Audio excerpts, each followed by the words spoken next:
Hello, folks. Thanks for joining this digital marketing training session. My name is Martin Cassidy. I am the volunteer coordinator in Oma Volunteer Centre, but I also manage their social media. And I've been managing social media now for about 10 years for different organizations. Social media is ever changing and you have to keep up to date all the time. So for this initial video, I'm just going to run through top tips and some best practice on what I believe you should be doing as part of your social media.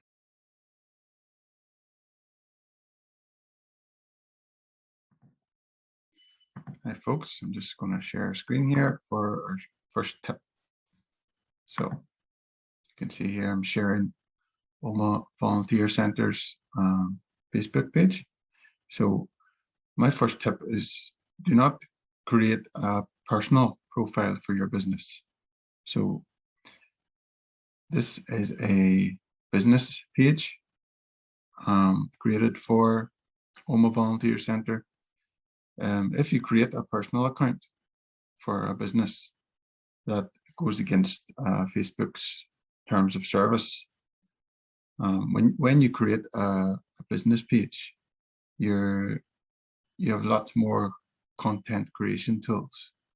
So when you go into manage your page, you have lots more options over here than you would on a personal page, which allows you to do a lot more and reach more customers. You have access to insights, and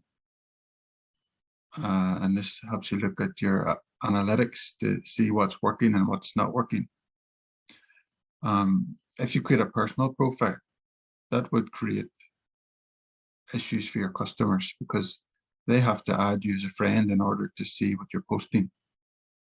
And you want to do anything that doesn't make it difficult for your customers. So the easier, the better. So that's my first tip. Create a business page for your profile, not a personal page.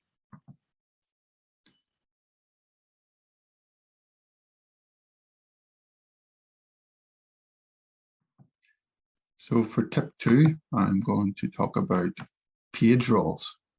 So page roles is how you manage who is looking after your social media. So you go into your page, scroll down to settings, and scroll down again to page roles. So to avoid publishing mishaps, you should assign page roles only to employees who absolutely need it for the work that they do. And before doing that, you should ensure that you provide adequate training to those new to social media management. That way, they're posting content that's suitable for your organization at times that you want it posted at, and that's relevant. So after providing them training, you can go in here and type their name and search for their profile on Facebook, or you can enter their email address, and then you can assign which level they should be at. And normally it's at administration. And also, as well as adding someone new, for an example, a new volunteer who's going to come on and manage your social media, you know, whenever they leave, you can come in here and remove them again. So you need to go to existing page roles, and you can come in here and edit your existing page roles.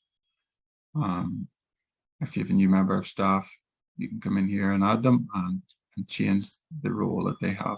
So it's vitally important that this is up to date, and people who have powers have the necessary powers that they should have. Okay, thank you.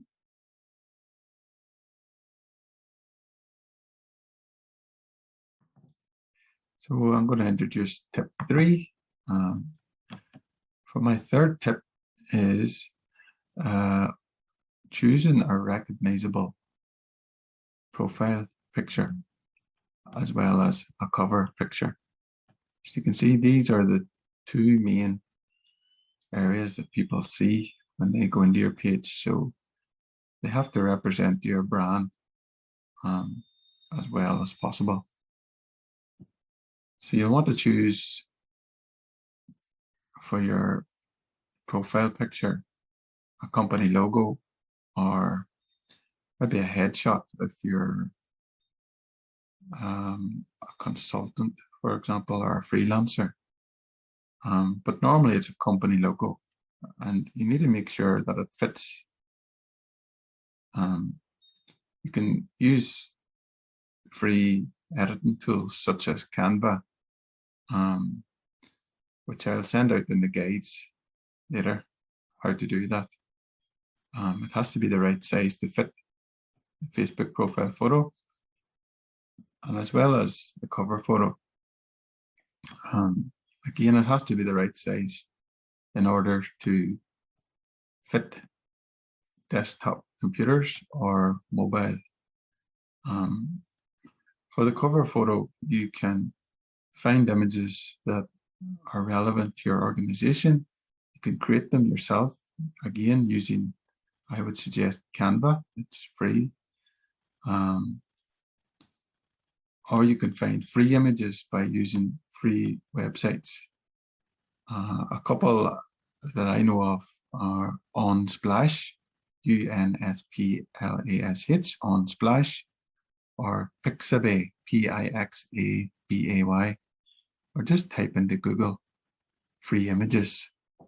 A lot of people use just Google images, and they're bringing up images that, you know, they shouldn't be using. They don't have the rights to use, and it could end up if the creator of that image finds out that you've used their image, you know, it's just really safer to use images that are free, that aren't copyrighted. So you can use websites to do that, and always ensure that your images are the highest quality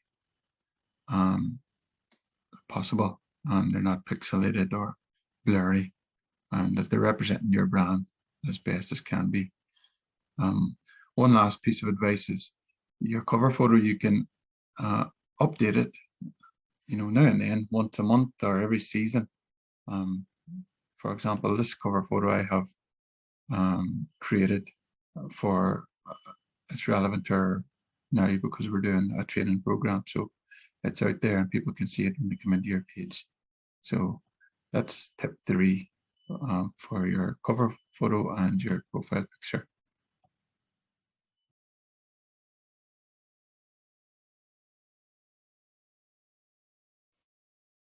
So this is tip number 4, and this is relating to nurturing more leads through your social media posting. So I'm going to share my screen and show you an example. So down here you can see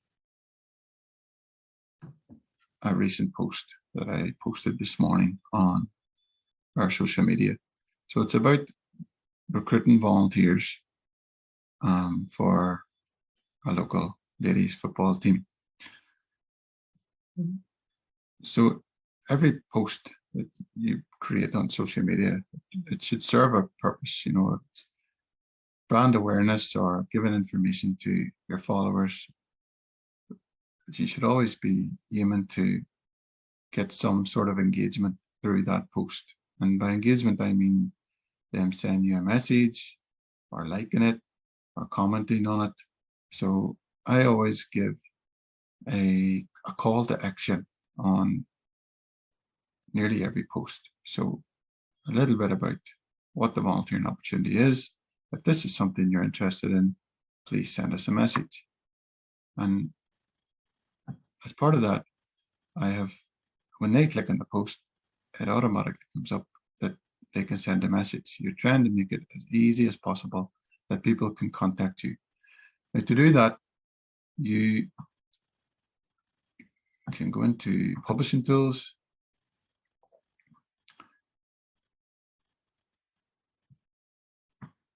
And I'll just show you an example. Create post. So when you're creating a post, you can type in whatever you want, add whatever image you want. And by selecting these dots here, you can add other options. So that is the get messages option, but you can also play around and use these ones. If you're selling a product, you can tag it in there. That's something about COVID-19, etc., etc.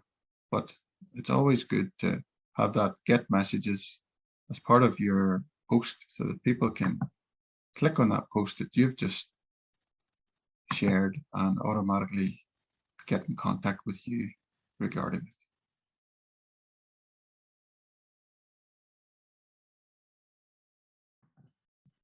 So my tip number 5 is having a really clear call to action on your page. So this is OMA Volunteer Centre's page, and you can see here there's a call now button. So when people come in to visit my page, they just click that and our phone number comes up, and they can automatically call from their mobile device. But you can go in here and create any call to action button that you want. So I can delete this, I can test it, can edit it. So you can go in and edit it. From here, you can see you have lots of different options. So depending on your organization and what you would prefer people to do. So a restaurant might have start order or book now. We go for call now. Or you can get people to send you a message directly on Facebook or be directed to your website or etc. WhatsApp, email. So there's options here for everyone. Sign up's a good one. If you want to increase the people that are signed up to your newsletter or people who are signed up to be volunteers, for example.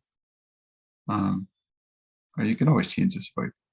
So having a really prominent call to action button on your page is so important, and ensure that it's working. That's my tip number 5.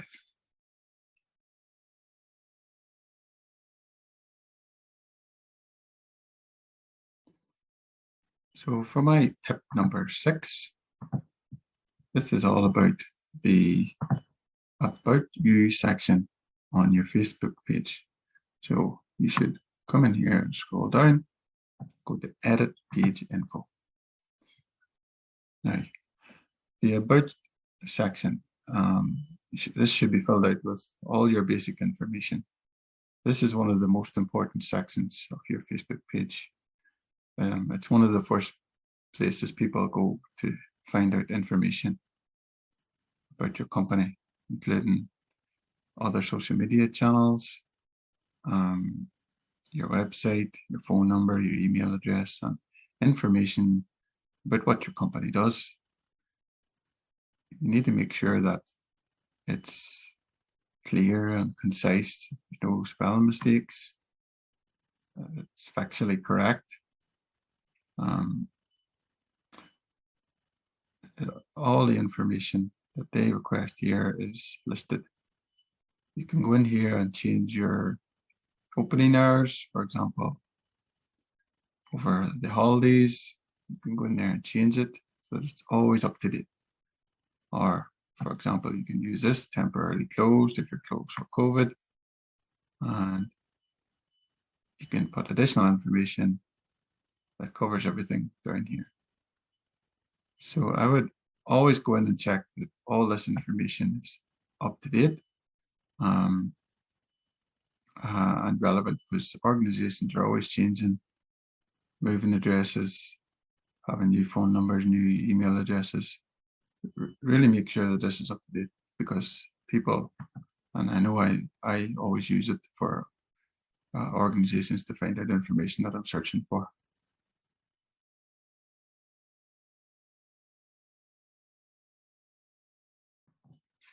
my tip number 7 is always posting videos or images alongside your text on your social media posts. So visual content has pretty much become the standard requirement for any online presence, including all your social media channels. Facebook, it's based on interest, not intent. So people are coming to browse casually and hopefully to come across information that's relevant to them. Not every update you put out on Facebook should be promotional. Rather, 80% of it should be social. Users won't hesitate in clicking the on like button if their content you're publishing isn't informative to them or giving them something. So I can show you a couple of examples of posts I've done recently. This is just creating social media posts. So you have your text and your image as well. And your image, I create my images using Canva, and I'll send you out a tutorial on how to use Canva. But you can see all of my social media posts not only have text, but are always accompanied with a relevant image. You can see by using images the amount of people it reaches and the engagement it drives on your social media posts. So it's incredibly important to use relevant images and, if you can, videos as part of your social media strategy.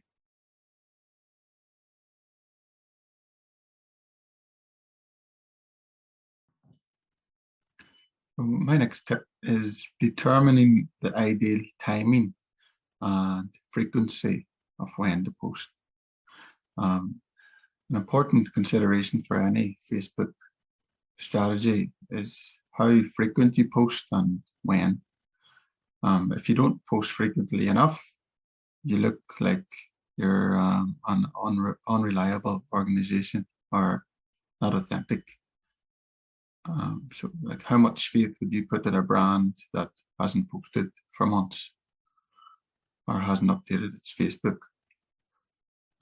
But if you post too often, people might be sick of their feeds being flooded with your content. So it has to be a careful balance.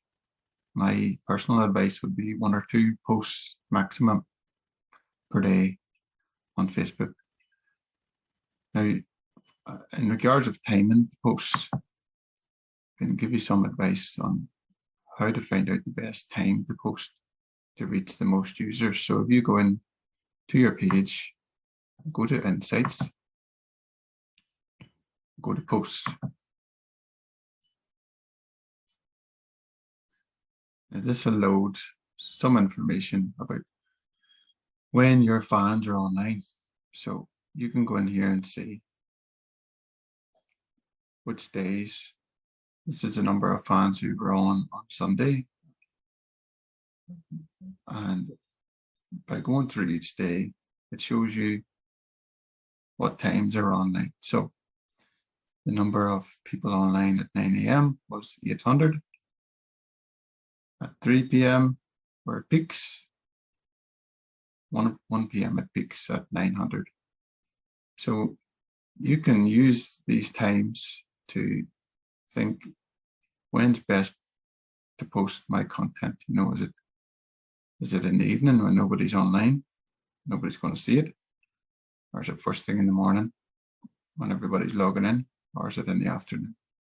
So that's a good way of looking when your fans are online. And you go in here and play with your post types to see what kind of engagement you're getting on your posts. You can see here that posts with photos are getting more reach and more engagement. Posts with links are getting less, and posts with just text are getting less than that.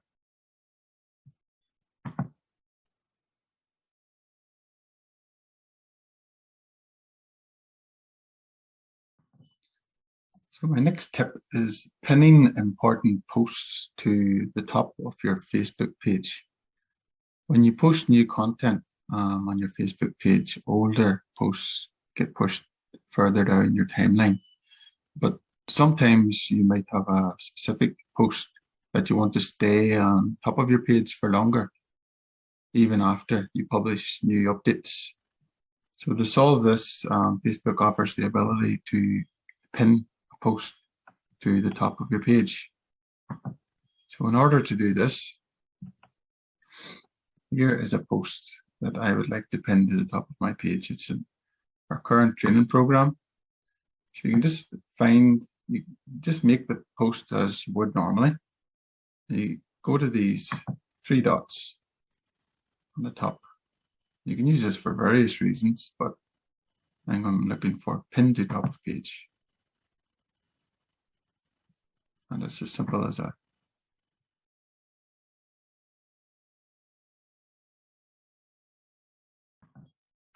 So for our final tip, I'm going to share my favorite feature as part of Facebook.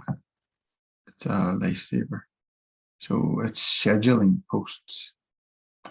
So we all have full-time jobs, and Facebook or social media isn't one of them. It's just a part of your day, and anything to make that simpler, the better. So I use the scheduler on Facebook.